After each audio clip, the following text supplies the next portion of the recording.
Националната програма 50-50 со двете мерки 112 млад земјоделец и 121 за набавка и обнова на земјоделската основна и приклучна механизација, како и обновата на сточниот фонд и пчелните семејства, ќе се објави во средината на јануари.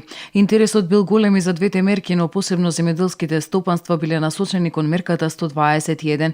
Лани во првиот наврат биле обезбедени 120 милиони денари, дополнети со 160 милиони, а со 260 милиони денари се одговорило на повраток за 920 земјоделски стопанства од 1750 апликации.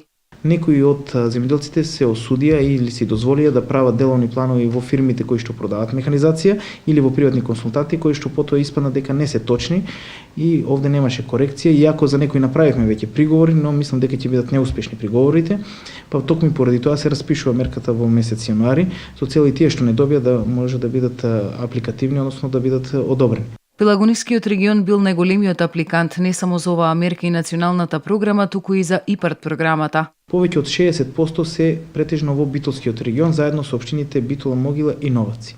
Како доста развиен земјоделски крај, но и затоа што доста се информирани земјоделците. Може овде е наша вина што многу од трибините ги добро правиме во овој крај, а во некои други краишта на широм државата се не се доволно посетени, може ради ангажманот на земјоделците во тој период кој ги правиме трибините. Дирекцијата на Агенцијата за поттикнување и развој на земјоделието ја покрива територијата на цела држава.